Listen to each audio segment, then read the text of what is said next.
하나님께서 이 시간 여러분과 함께 하시길 축원합니다. 이 예배를 통해서 기도의 응답을 받고 또 말씀을 듣는 중에 하나님의 음성을 듣는 축복이 있기를 간절히 원합니다. 사람이 살면서 수없이 많은 고난과 어려움을 겪습니다. 정말 넘어야 될 산들이 많고 다가오는 고난의 풍랑이 참 많습니다. 여기 우리는 과거에 이미 그런 고난이라는 산을 넘어온 분들이 많을 것이고 또 현재 그런 고난의 산을 넘고 계신 분도 있을 겁니다. 그런데 우리가 넘어야 될 고난의 산 중에 가장 높은 산, 그게 뭐냐? 죽음입니다. 건너야 할 강 중에 가장 깊고 무서운 강, 무슨 강이에요? 요단강이에요. 죽음이라는 요단강이죠. 사람은 두 번 죽는다고 성경에 그렇게 말씀합니다. 첫 번째는 육체의 죽음이죠. 그러면 두 번째 죽는 것은 뭘까요? 우리가 육체의 죽음은 알겠는데 두 번째 죽는다. 그건 뭘까요? 요한계시록 20장 14절 15절에 사망과 음부도 불못에 던져지니 이것은 둘째 사망 곧 불못이라. 둘째 사망 곧 불못이다. 누구든지 생명책에 기록되지 못한 자는 불못에 던져지더라. 둘째 사망 곧 불못. 다른 번역 성경을 보니까 불바다 그렇게 번역을 했어요. 뭘 말하죠? 지옥을 말하죠. 불못 지옥에 떨어지는 것을 성경은 두 번째 죽음, 둘째 사망이라고 그렇게 말씀합니다.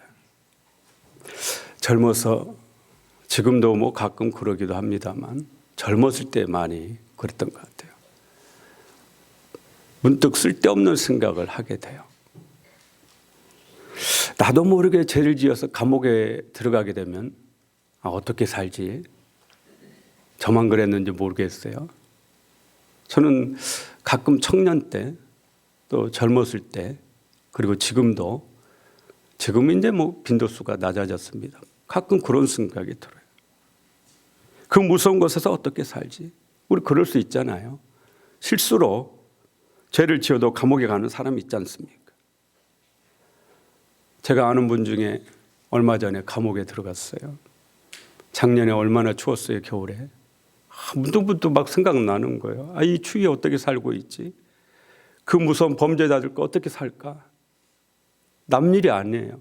꼭 제 일처럼 느껴지면서. 다른 범죄자들이 감옥에 들어가는 것을 뉴스에 보면서도 아이고 이제 저 사람은 어떻게 살까? 저 무서운 감옥에서 어떻게 살지?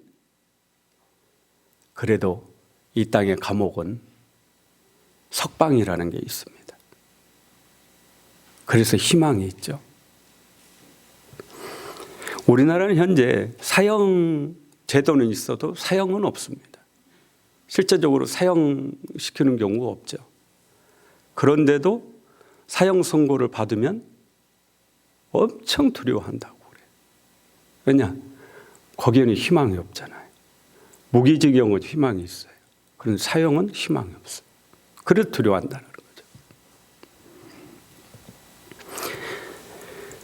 그런데 지옥문 앞에 크게 현판이 붙어 있다고 그러죠. 뭐라고 글이 써 있다고 그랬죠? 이곳에 들어가는 자 희망을 버려라. 이곳에 들어가는 자 희망을 버려라. 지옥은 희망이 없다라는 거예요. 석방이 없습니다. 끝이 없어요. 얼마나 무서운 얘기예요. 정말 무섭죠. 생각만 해도 몸서리가 쳐지죠. 이러니 우리가 죽을 때 천국에 대한 확신이 없다면 두려울 수밖에 없는 겁니다. 그 누구도 아무리 살면서 용감하고 힘이 있고 능력 있고 그런 사람도 죽을 때는 두려울 수밖에 없어요. 천국에 대한 확신이 없다면. 우리가 죽는 것이 두려운 게 아니고 실제로는 죽음 너머에 있는 세계를 모르기 때문에 두려운 거죠.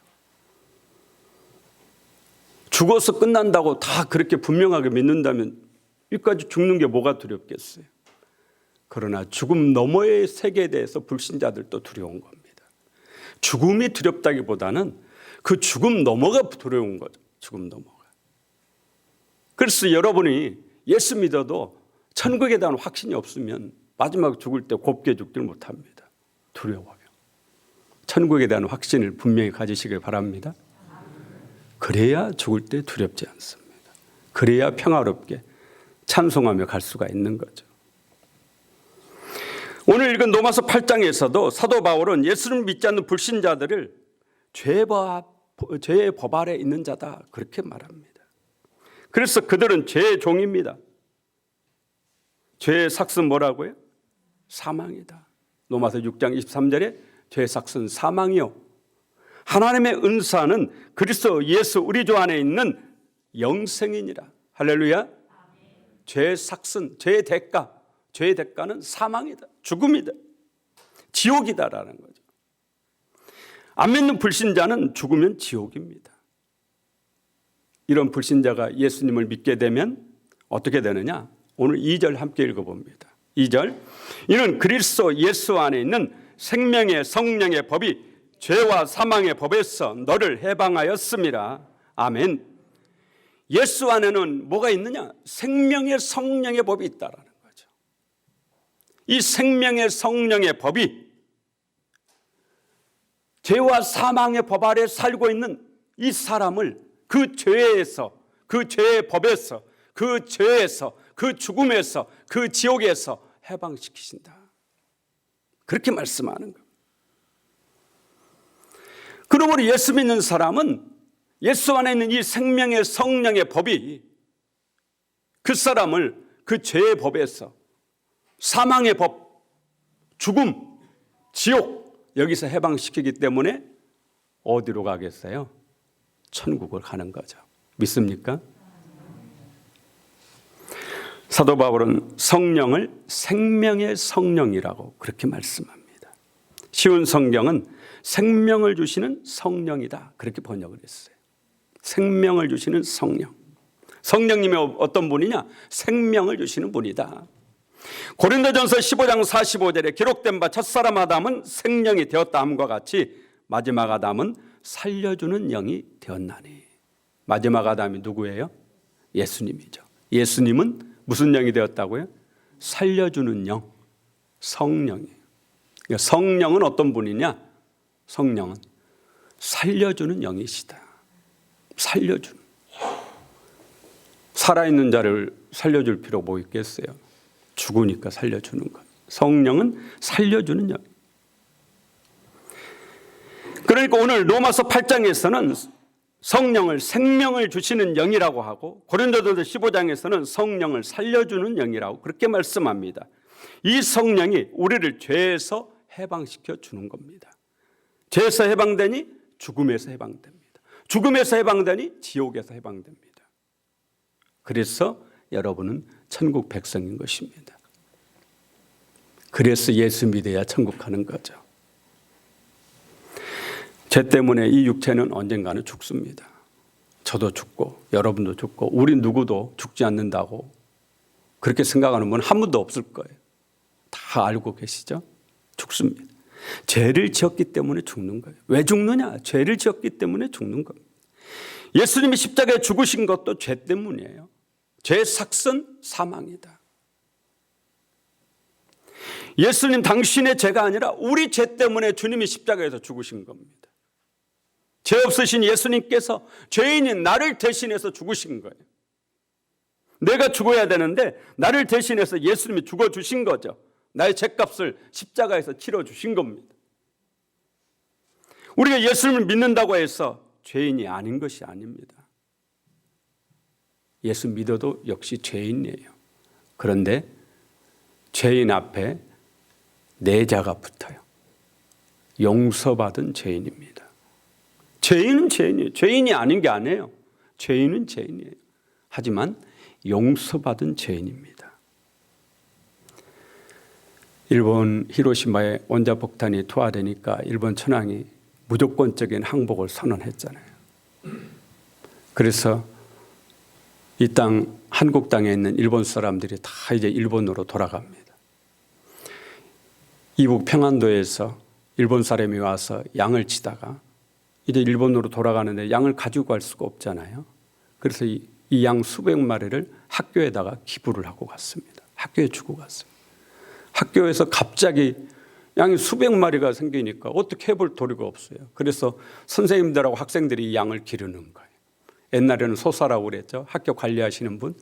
그 관리하신 분이 이제 총 책임을 맡고 이 양을 관리를 하는데 어느 주일날 관리하신 분이 와서 보니까 양이 울타리를 넘어뜨리고 탈출을 해가지고 동네 논과 밭에 들어가서 난장파를 벌려버린 거예요. 정말 수백 마리가 나가가지고 그랬으니 난장판이 됩니다.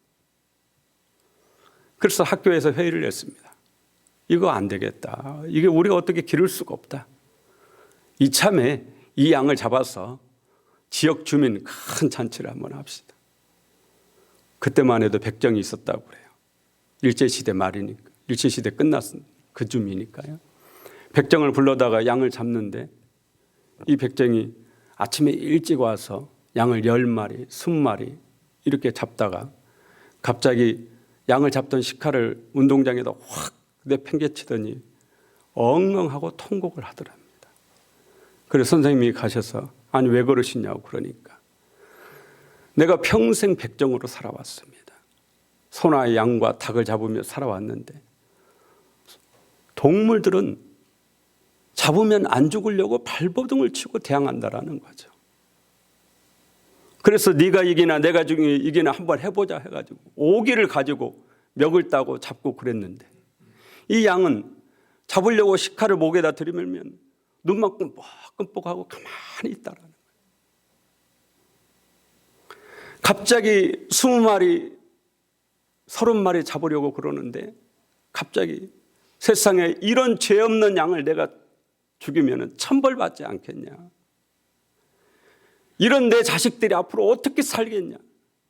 그러니까 자기 신세가 너무 불쌍하다 이거예요. 전혀 반항이 없이 그냥 죽여주십사 하고 자기 목숨 내놓는 그 양을 보는데 이 죄 없는 것을 죽이는데 내가 천벌을 받지 않겠냐. 그래서 식칼을 던지고 통곡을 하더라. 이사야 53장 7절에 그가 곤욕을 당하여 괴로울 때에도 그의 입을 열지 아니하였으며 마치 도수장으로 끌려가는 어린 양과 털 깎는 자 앞에서 잠잠한 양같이 그의 입을 열지 아니하였도다. 이사야 선지자가 어린 양이신 예수님의 죽음에 관해서 예언한 것입니다. 아무 죄도 없는 예수님을 간악한 유대인들과 로마 병정들이 채찍질하고 침뱉고 모욕하고 대못 박아서 죽이는데 주님은 양처럼 아무 말이 없으시다. 아무 말이 없으시다. 오히려 자신을 십자가에 못 박고 밑에서 희덕거리는 그 로마 병사들을 향해서 하나님께 기도하고 아버지 저들을 용서하여 주옵소서. 자기의 죄를 알지 못하기 때문입니다. 알지 못하고 이렇게 하는 저들의 죄를 용서해 달라라는 거예요. 주여 저들의 죄를 용서하여 주소서. 주님 눈물로 기도했네. 귀중한 그 보배 피 나를 흘렸네. 그 피로 내 죄 씻었네. 할렐루야. 이 주님의 은혜를 우리가 잊으면 안 됩니다. 죄를 가지고 있는 사람은 반드시 죽습니다. 죄의 삭시 사망이기 때문에 그렇습니다. 그래서 우리도 이 육체가 죽는 겁니다. 하지만 성령이 그 안에 있는 사람은 성령이 그를 죽음에서 살려낸다고 오늘 성경이 말씀해요. 우리 11절 함께 읽어봅니다. 본문 11절.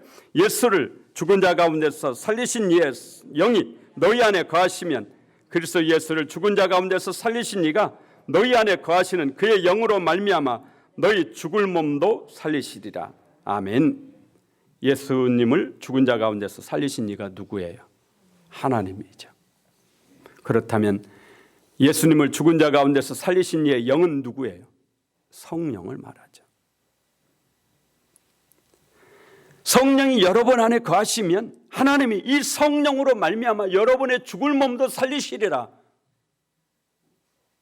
오늘 그 말씀이에요. 성령이 내 안에 계시면 이 성령께서 나의 죽을 몸도 살리신다. 믿습니까? 그 말씀이에요. 그러니까 예수님이 공중에서 재림하실 때 땅에 있는 무덤 문이 열리고 죽은 자들이 부활하는데 누가 그 일을 하시느냐? 성령이 하신다라는 거죠. 성령께서 그렇게 하신다라는 거죠. 사도 바울은 오늘 읽은 로마서 8장 9절 후반절에 누구든지 그리스도의 영이 없으면 그리스도의 사람이 아니라. 그리스도의 영, 성령이 없으면 그리스도의 사람, 그리스도인이 아니다. 크리스천이 아니다. 성령 받지 않는 사람은 크리스천이 아닙니다. 성령 받지 않는 사람은 교인인지는 몰라도 성도는 아니에요. 성령을 받아야 진정한 성도로서의 신앙생활이 시작되는 줄로 믿습니다. 1741년도에 감리교 창시자인 요한 웨슬리가 대학생들을 위한 연합집회에서 설교를 했습니다. 설교의 제목이 Almost Christian이에요. 영어로 almost는 거의 그런 뜻이에요. 크리스찬은 그리스도인 그런 뜻이죠. 거의 크리스찬.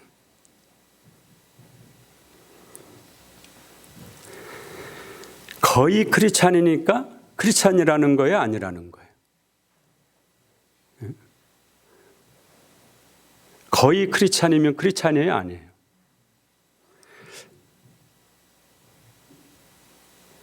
하마터면 크리스찬이 될 뻔했죠. 거의 크리스찬. 99% 크리스찬입니까? 아닙니까? 99% 크리스찬을 우리가 거의 크리스찬, almost 크리스찬 그렇게 말하는 거예요. 99% 기독교인 같은데 1%가 아니라는 거예요. 이 사람은 진짜 크리스찬이 아닙니다. 요한 웨슬리가 그런 사람이었어요. 장로교 목사 아들로 태어났어요. 영국에서 아버지가 목사예요. 그러니까 태어나면서부터 예수 안에서 자랐습니다. 신앙 안에서. 신앙을 하고 본인이 목사가 돼가지고 미국으로 선교사를 파송받아 갑니다. 그런데 미국 가서 잘할 줄 알았는데 해보니까 선교에서 큰 실패를 경험하고 낙심해가지고 이제 배를 타고 다시 영국으로 돌아옵니다. 그런데 이 배가 큰 풍랑을 만난 거예요. 너무 두렵더라라는 거죠. 죽음이. 너무너무 두려워요. 다들 두려워해요. 그런데 어디서 찬송 소리가 들리는 거예요. 그래서 가서 보니까 작은 무리가 모여서 그 속에서도 아주 평안하게 찬송을 부르고 있더라. 요한 웨슬리가 거기 가서 그 팀에 끼어서 함께 찬송을 부르다가 그 옆에 분에게 물은 거예요. 안 무섭습니까? 그러니까 그분이 요한 웨슬리에게 물은 거예요. 당신은 구원을 받으셨습니까? 요한 웨슬리가 뭐라는? 저 목사입니다. 아니, 목사 말고 당신은 구원을 받으셨습니까? 저희 아버지도 목사예요. 아니, 그것 말고 당신이 예수 믿고 구원 받았냐? 한 번도 그런 생각을 해본 적이 없고 누구도 그런 질문을 해본 적이 없어요. 오늘 구원파가 아마 거기서 배웠는지 모르겠어요. 이단은 좋은 걸 잘 배우죠. 당신은 구원을 받았습니까? 생각을 해보니까 잘 모르겠다 이거예요. 목사인데도. 그러다가